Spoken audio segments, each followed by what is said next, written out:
Fala galera, de volta aqui no canal do Lessa neste domingo para a gente falar um pouco ainda sobre a derrota, a dura derrota no clássico de ontem para o Vasco, uma derrota que passa por erros de arbitragem, que passa por erros infantis e crassos que o Fluminense cometeu no jogo de ontem, que não pode cometer pensando em semifinal de Copa Libertadores. E aí, um dos principais pontos que foram levantados ontem, eu vou trazer aqui a entrevista que o Nino concedeu, a entrevista que o Nino concedeu à TV Globo, falando sobre a questão das bolas levantadas na área, bola parada, e o Fluminense sofreu 3 gols dessa maneira ontem. E o Nino, a resposta que ele deu à TV Globo, ele disse o seguinte: a vitória do Vasco, que está se recuperando dentro do Campeonato Brasileiro, fazendo 4 gols desse time do Fluminense, que não está acostumado a tomar tantos gols assim, 3 por cima, Nino. É uma lição, claro, o time do Vasco é um time alto, que causa dificuldade nesse tipo de jogada, mas o que vocês podem levar de hoje para frente para melhorar em jogos futuros? Falar que foram 3 gols por cima é uma análise assim meio rasa, né? Cada gol teve um contexto diferente. A gente enfrentou a equipe do Olímpia, que na minha opinião foi a melhor que eu já enfrentei na bola parada, e a gente não sofreu o gol de bola parada. É difícil contar a história do jogo hoje. Tomamos gols em momentos que a gente estava muito melhor na partida. Alguns gols automaticamente o time estava se expondo um pouco mais, talvez isso explique. Mas eu saio aqui, claro, com o sentimento assim de que a gente merecia algo melhor. Criamos muito, tivemos muita chance, bola na trave, enfim, um volume muito maior de oportunidades, e eles foram mais efetivos que a gente.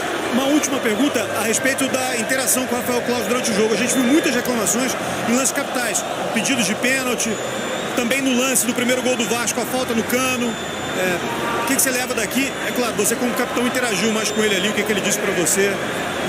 Não, claro que a gente, quando vê um lance assim que a gente julga ser um erro, né, que seria ao nosso favor, a gente vai lá falar com ele.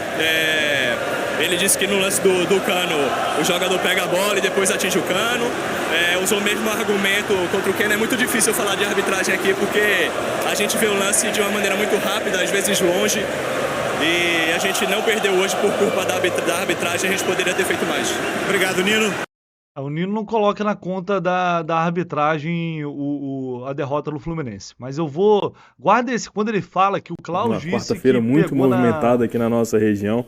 Vamos começar falando, Vanessa, sobre tênis de mesa, né? Começou hoje pela manhã. O Nino não coloca na conta da arbitragem a derrota. Mas guardem isso, essa informação que ele disse que o Klaus falou que primeiro o Paulinho pegou na bola e depois acertou o Cano. Guardem isso, porque eu vou falar isso daqui a pouco. Vamos só ver rapidinho os gols novamente, esses gols que saíram de bolas levantadas na área. Se houve realmente falha ou não. Será que é uma análise rasa quando a gente diz que houve um grave problema ontem nesse tipo de jogada? O primeiro gol do Vasco, ele sai depois dessa jogada aí. Quando o Rossi pega a bola e dá esse drible no Marcelo, olha como tá aqui a linha defensiva do Fluminense. O Nino já tá corretamente vigiando ali o Verratti, que é o principal cabeceador, o centroavante. O Marlon, o André tá aqui na frente, o Marlon tá solto aqui, tem 2 jogadores do Vasco aqui, o Zé Gabriel e o Praxedes que faz o gol, e o Marlon tá aqui marcando, vocês vão ver, marcando a bola. O Marlon fica ali, a bola passa pelo Marlon e vai até o Praxedes.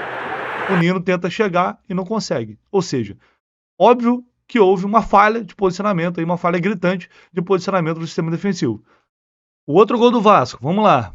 Tem 1, 2, 3, 4, 5, 6, 7, 8, 9, 10 jogadores do Fluminense dentro da grande área. Tem 1, 2, 3, 4, eu acho que é o Michael ali, 5. São 10 jogadores, aqui ó, 4, 8, 10 jogadores do Fluminense contra 5 do Vasco. A bola vem, todo mundo meio que marcando a bola e ninguém acompanha o Verratti. O Verratti vem de trás, principal cabeceador do Vasco, ninguém marca e ele faz o gol. E a gente vai pro terceiro gol. No caso, o quarto, né? Bola levantada na área. Mais uma vez, Fluminense totalmente em superioridade numérica. Mas a marcação completamente errada, só que aqui aí sim eu acho um contexto diferente, por quê? É um gol já no contra-ataque, o Fluminense se lançando de qualquer jeito, buscando o empate, já tinha levado o terceiro gol. É diferente dos outros dois, mas novamente tem um posicionamento errado aqui. O Verratti vai lá, cabeceia a bola pro meio e o Peck tá completamente desmarcado, ou seja, tá todo mundo basicamente olhando a bola e não se atentando ao posicionamento do jogador. O Peck vai lá e faz o quarto gol do Vasco. Então, dizer que foi uma análise rasa, o do Nino, houve um problema grave nesse tipo de jogada ontem.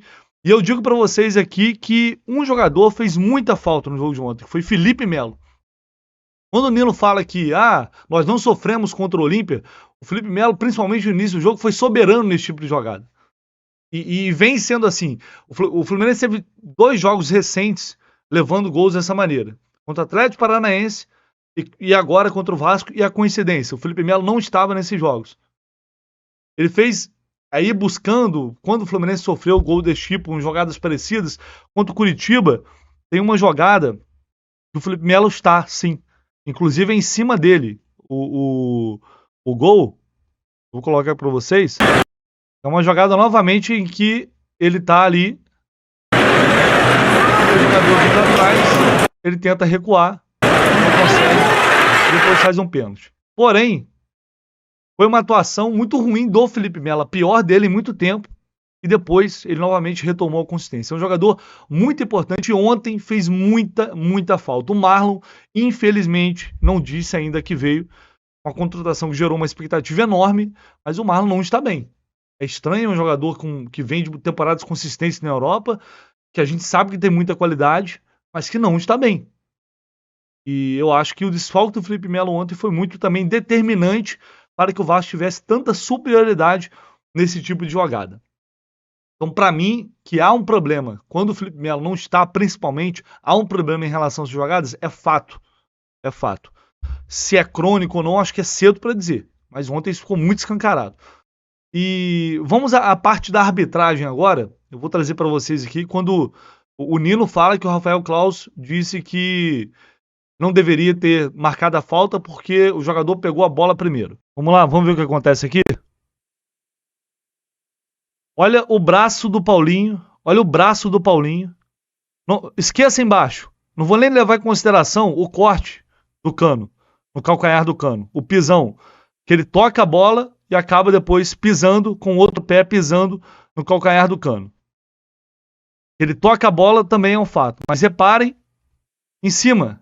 Olha o braço direito do Paulinho fazendo a alavanca e empurrando o Germancano nas costas, desequilibrando. E, obviamente, fazendo uma falta claríssima na frente de Rafael Claus. E aí eu pergunto para vocês, o que esse cidadão de amarelo ele tá fazendo ali na cara dele que não vê uma falta tão clara como essa? É incompreensível. E não é só isso. Assim, teve outros lances em que o Vasco estava jogando duro, mas não estava sendo desleal. O Vasco estava jogando com muita vontade. Eu falei isso na live de ontem. Não foi desleal. Mas teve o Verratti já estava com um cartão amarelo. Deu uma mãozada na cara, agora eu não lembro de quem. E poderia ter sido expulso naquele lance. O Gabriel Peck foi completamente... usou de uma força desproporcional para dar uma braçada na cara. Eu acho que foi do Martinelli também, se não me falha a memória. E a gente poderia pontuar, mas para mim... E eu não vou dizer... O Nino disse que o Fluminense não perdeu por causa da arbitragem. Eu acho que o Fluminense perdeu mais pelos erros do que pela arbitragem. Agora, erros como esse... não são aceitáveis. Não dá para aceitar isso aqui como algo normal, na frente do árbitro. E aí, beleza. Eu não vou deixar para lá a questão do Claus. Cadê a Daiane Muniz? A VAR, que é a mesma que não deu aquele pisão grotesco do Gabigol em cima do Paulo Henrique Ganso lá naquele Fla-Flu. É a mesma, que falou que não teve nada. O que ela estava fazendo? Como que esses profissionais, com auxílio do vídeo, eles não marcam um lance como esse? Eu não vou dizer que o Fluminense perdeu por isso, não sei. Mas o primeiro gol sai daí. E é óbvio que isso tem um impacto na partida. Eu só queria entender. O Fluminense foi roubado? Ou os caras são ruins assim? Ou eles são ruins só de vez em quando? Esse árbitro é considerado um dos principais do país hoje. E ele faz trabalhos como esse aí, não é novidade nenhuma. Isso já é muito tempo. O Klaus tem um retrospecto de 9 vitórias, 5 empates e 20 derrotas. Será que é apenas coincidência? Uma coincidência impressionante, né? Em 2023, esse ano, 4 jogos, 3 derrotas do Fluminense e 1 empate. Então é algo a se pensar. E aí eu destaco uma coisa aqui, em que falta talvez um pouco mais de posicionamento público da diretoria do Fluminense. Alguém que venha falar ontem, alguém que parasse ali na zona mista, falasse com os jornalistas e chegasse abertamente, porque não adianta o Eduardo Barros, com todo respeito a ele, ele é auxiliar do Diniz, chegar e falar. E às vezes até o próprio Diniz. E depois vai na CBF e às vezes não é nem recebido. O Fluminense já teve vez de ir na CBF e não encontrar o CNM lá e tem que voltar depois. Clubes estão fazendo cada vez mais isso. Eu acho uma porcaria isso, mas é uma estratégia que às vezes dá certo. Infelizmente a realidade é essa. É falar, até surtir um efeito, que é o que o Palmeiras está fazendo. Então, alguém da diretoria do Fluminense tem o presidente Mário Bittencourt, tem o diretor Fred, que eu nunca vi entrevista nenhuma. O Fred não deu uma entrevista até hoje como diretor do Fluminense. O Paulo Angione, alguém que pudesse vir a público e falar abertamente mais um erro dos vários que já aconteceu contra o Fluminense. Colocar pressão em cima dos caras. Acho que falta um pouco mais de um posicionamento firme, público em relação a isso. Aí eu não sei, a questão de relacionamento com a CBF, né, com medo de retaliação, não sei o que pode ser. Mas tô falando aqui porque, sei lá, uma percepção que eu tive, outras pessoas falaram, e uma percepção que eu tive também em relação a esse assunto. Porque tá realmente complicado, tá muito difícil, jogo sim, jogo não. Erros absurdos acontecendo. Não é só contra o Fluminense, a gente sabe disso. Mas cada um tem que ver o seu lado. Né? Galera, só não esquece de deixar o like aí, se inscrever aqui no canal do Lessa, muito importante. Né? Sempre pedindo vocês para dar essa moral. Não custa nada, é só deixar aqui o dedo no like, deixar esse comentário também, sempre muito bem-vindo. E se inscreva, vamos bater essa meta de 80 mil inscritos. Agora todo mundo preocupado em relação ao John Arias e Germancano, o Arias principalmente. Ele vai passar por exames nesta segunda-feira e aí a gente vai ter uma noção melhor do que realmente aconteceu com ele naquele lance. Ele saiu do estádio Newton Santos, como eu mostrei ontem, mancando bastante, pisando no chão ainda com dificuldade, mas, enfim, andando sem auxílio de muleta, sem ajuda de ninguém. É um bom sinal, mas a gente vai ter que aguardar para saber que grau foi essa torção de tornozelo do John Arias, e a gente na segunda-feira certamente teremos atualizações sobre isso. Beleza, galera? Deixa aí seu comentário, o que vocês acham sobre esses assuntos. Agora, enfim, virar a página, pensar no jogo contra o Cruzeiro e depois, principalmente, na semifinal da Copa Libertadores contra o Internacional. Valeu, abraço!